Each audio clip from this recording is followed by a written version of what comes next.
All right, No Filter MMA. This is your boy BJ back with another video short. Real quick, guys, I was sitting around and I was thinking, man, like, what if you could just have everything your way? If you could just have everything your way, things would just be amazing. Because I was sitting there thinking, what if you took the best flyweights there are out there? You know, the flyweight. Let's do like not necessarily the best, but exciting flyweights, women's flyweights, and let's do a 12-woman tournament. And I got to thinking, who could be in that 12-woman tournament if you did like a flyweight tournament? So with that being said, I came up with a nice little list. Now this is just my hypothetical.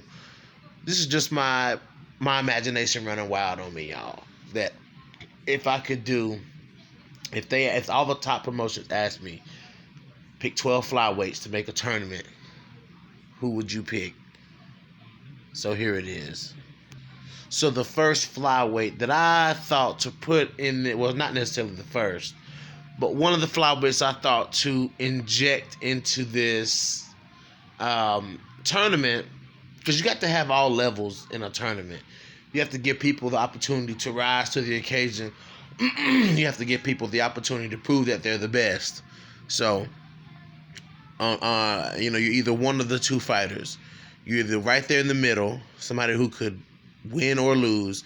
You could be at the top to prove that you're the best, or you could be someone at the bottom who could rise to the occasion. And I thought Alejandra Laura would be a great person that you could put in the bottom tier of this tournament, who could do well and who could possibly rise to the occasion and make a tournament like this very interesting. I thought that Alejandra Laura brings a solid skill set, a well-rounded skill set. She's a decently well-rounded skill set. She's a big flyweight. She's a strong flyweight. And Alejandra Laura can fight. You got to give Alejandra Laura that she can fight. So that's one of the girls that I thought would be interesting to have in a dream 12-woman flyweight tournament. The next person on the list I thought would be a good addition to this tournament would be Valerie Letourneau, veteran, UFC veteran, Bellator veteran, title challenger in the UFC, title challenger in Bellator. Valerie Letourneau has fought the best of the best. She hadn't always won those fights, but Valerie Letourneau is that type of fighter who will fight until, that will give you a tough fight. Valerie Letourneau is not an easy fight for anybody. She's a veteran. She's done this. She's been there. She's been in every situation possible. And going into a tournament-style atmosphere, I feel like Valerie Letourneau would do pretty well in that type of environment. You know what I'm saying? A tough, like, Ultimate Fighter-like environment if you did, like, a tournament. Or, just spread the tournament out on cards like Bellator does. But I feel like Valerie Letourneau would be a tough fight for anybody at flyweight. Valerie Letourneau is, even though she was a former strawweight, she's still a big flyweight. She's a big, long flyweight, and she has power in her hands too. So Valerie Letourneau was definitely going to be one of the 12 women I would put in a flyweight tournament. Next woman, of course, would be the Bellator champion, ilima-lei McFarland. I wouldn't think twice to not put ilima-lei McFarland into a cross-promotion, best of the best flyweight tournament. ilima-lei McFarland has reached championship level in one of the biggest MMA promotions. You know what I'm saying? She's a championship level fighter. Very well-rounded, very powerful striker, very dominant and very aggressive grappler, submission specialist, just an all-around great fighter, a tough fight for anybody, undefeated. Absolutely would put ilima-lei McFarland into this equation. Some of these people, y'all gonna be like, what? But I'm gonna give you the reason why I put them in this tournament. Next up, of course, the inaugural flyweight champion, Nico Montano. I feel like this type of atmosphere would be the type of atmosphere that Nico Montano would thrive in.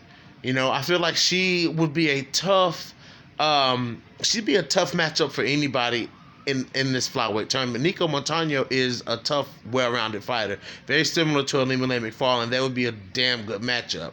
But Nico Montano, of course, will put her in there to fight the best of the best flyweights. She made it to championship level and was a championship level fighter. So, guys, Nico Montano may not have the most extensive record, but Nico Montano has a very, very solid skill set for sure. So, absolutely 100% will put Nico Montano into this flyweight tournament. Next, Cynthia Calvillo. I would definitely put Cynthia Calvillo in this flyweight tournament, man. That scrappy shit talking, confident, very good grappling, developing as a striker, but her jiu-jitsu is very high level. Cynthia Calvillo, I feel like her move to flyweight is going to pay dividends for her. Now she's jumping, talking about a title shot, but calm down. But I do think there's a lot of winnable fights for Cynthia Calvillo at flyweight. But as far as this tournament, I feel she would be a pretty good addition to this tournament. I would put Cynthia Calvillo as one of those middle of the road fighters in the tournament. Like, she could either do well or not do well in the tournament. It depends on which Cynthia Calvillo turns up. But if Cynthia Calvillo were to turn up in this, were to show up in this tournament, then the best Cynthia Calvillo that we've seen, then absolutely she could definitely be an issue in something like a flyweight tournament. Oh, my imagination is running wild, guys. Next up, of course, my girl Montana De La Rosa. I would definitely put Montana De La Rosa into this flyweight tournament because Montana is also one of those fighters who could either do well, really well, or could lose, could be out of the tournament. You know what I'm saying? Like, she's one of those fighters. And, most of the guys, the majority of these fighters that I'm showing you guys, they're very well-rounded fighters, good grapplers, good strikers. You know what I'm saying? So, I mean, a tournament like this if Lightning could strike twice and I could hit this and I could make this happen. Let's just say No Filter MMA could make this happen. This would be a step up in competition for Montana De La Rosa. She's one of those fighters who could rise to the occasion and do well in something like this and could possibly come out on top, for sure. Next up in this 12-woman flyweight tournament, I have the champion, Valentina Shevchenko, of course. The monster that's leading the UFC flyweight division right now, Valentina Shevchenko, former bantamweight title challenger, only person to go in there and go the distance without, being dominated with Amanda Nunes. You know what I'm saying? Very lifelong martial artist, precision striker, knockout power, kicks. I mean, you name it, heavy top pressure. Valentina would be the standard. She would be the bar for she would force these fighters to rise to the occasion because they know 9 times out of 10 they're probably going to have to be in there with her. She's probably going to make it through the first round, probably the second round. You know what I'm saying? So, she would be the bar. Her and ilima-lei McFarland, to me, would be the bars as far as, these other fighters having to step up and go in there and try to win this tournament. A lot of exciting fights here for Valentina Shevchenko, guys. Really exciting fights here. Let's go. Next up, I would put Maisie Barber into this. I would most definitely put Maisie Barber into this flyweight tournament. I mean, knockout artist. Grappling hadn't looked so well in the UFC, especially in the fight with Roxanne Modafferi. That's really all that we've seen, though. She beat Jillian Robinson. Robinson wasn't able to take her down, but as far as knockout, straight up knockout power, Maisie Barber has that power. So if you want to inject some powerful strikers into this mix, Maisie Barber, of course, I would have to put Maisie Barber into that mix because she has the power to put any flyweight away, any strawweight away. So it is what it is with Maisie Barber. I think Maisie Barber would be one of the, for me, with that it factor, which is that knockout power. I feel like Maisie Barber, if she doesn't get taken down by one of these more well-rounded girls in this in this dream tournament of mine. That she could also do well in this tournament. Maisie Barber would be anybody that would get matched up with Maisie Barber would have to think twice. Would have to look at that fight twice, for sure. Let's go to the next fighter, guys. I was a little back and forth on this one. I was definitely a little back and forth on this one. I didn't know if I should put Sabine Amazo on this list. And the reason I say that is because Sabine Amazo is good, but Sabine Amazo, I'm not really that impressed with Sabine Amazo. I like Sabine Amazo, but I haven't been that impressed with. The biggest thing that impressed me with Sabine Amazo is that Sabine Amazo got knockout power. Like, Sabine Amazo straight up got knockout power. She's not the fastest striker. She's not the most crisp striker. But Sabine Amazo is a sniper, though. And her Muay Thai clinch is very, very good. She throws very good high knees up to the face. Like, Sabine Amazo is one of those sneaky good fighters. Her style is just a little awkward to me, which kind of turns me off of it, but Sabine Amazo's style is one of those sneaky styles that could push her through a tournament like this. You know what I'm saying? Like, it could push each fighter that I'm showing you guys. There's a path to victory for each of these fighters. There's a path to the winner of winning this tournament for each of these fighters. Sabine Amazo could sneak her way up through this tournament. So that would be dope to see. But I definitely decided to go with Sabine Amazo on this because I think she would be a good addition to this flyweight tournament. Next up, I got Ariana Lipsky. I also thought about Lipsky. I thought about this one too. But guys, Lipsky in her last fight with Padua, she looked really, really good in that fight. Ariana Lipsky definitely has been working on her cardio as well, and working on her takedown defense and some grappling of her own, which I was glad to see in that Padua fight. So Ariana Lipsky, and of course knockout power. Imagine Maisie Barber versus Ariana Lipsky. Ariana Lipsky has that it factor that could take her far. I'm not saying to the top, but they could take her far in this tournament. Now, she would run into some challenges as the rounds go on. Let's say she gets through the first round of the tournament. She faces a better, more experienced fighter, or just a different style of fighter, could present problems for Ariana Lipsky. But Lipsky could just go in here and knock you the fuck out too, which is why I would put Ariana Lipsky on this list. The last one gonna get y'all real good, though. You watch and see. Next up, the tough, the gritty, the talented JJ Aldridge. Absolutely would put JJ Aldridge in.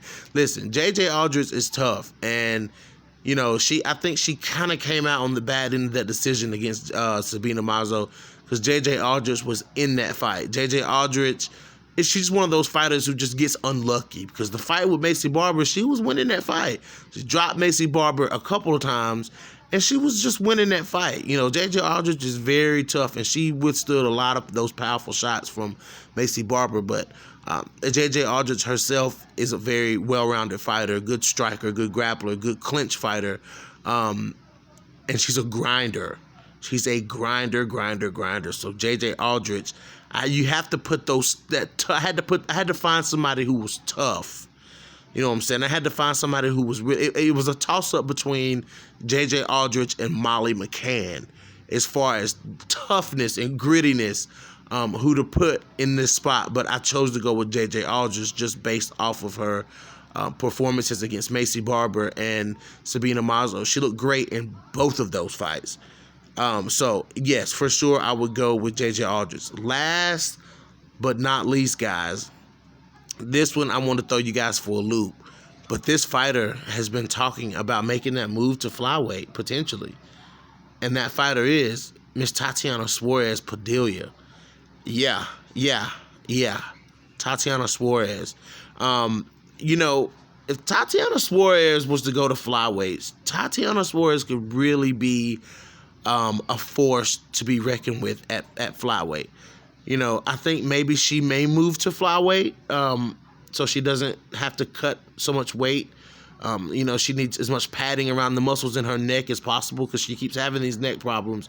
So, we could potentially see Tatiana Suarez move to flyweight. And if Tatiana Suarez moves to flyweight, she's going to be a formidable force at flyweight. But as far as this tournament, there's some good wrestlers in this tournament that I just put together, guys. Valentina's a good wrestler. Montana De La Rosa is an excellent wrestler, but neither one of those girls are on the level of Tatiana Suarez when it comes to wrestling, not even Valentina Shevchenko. So Tatiana could be in this dream tournament of mine. Tatiana Suarez could be the victor of this tournament. You know what I'm saying? With that wrestling, man, it's hard to stop that wrestling, and nobody stopped that wrestling yet. So, it'd be kind of good to see if this, if this tournament were even real, who the matchups would be. They would probably match Tatiana Suarez against Ariana Lipsky to try, to see how Tatiana deals with the striking of Lipsky and how Lipsky deals with the wrestling of Tatiana. Just thinking, I'm just talking out the side of my head, but think about it. Calvillo versus Suarez. Suarez versus De La Rosa. Wrestling. I'd like to see it. I'd definitely like to see it, guys. McFarland versus Suarez. Who's going to be the better wrestler? Montano versus Suarez. Who's going to be the, Nico Montano's an excellent wrestler.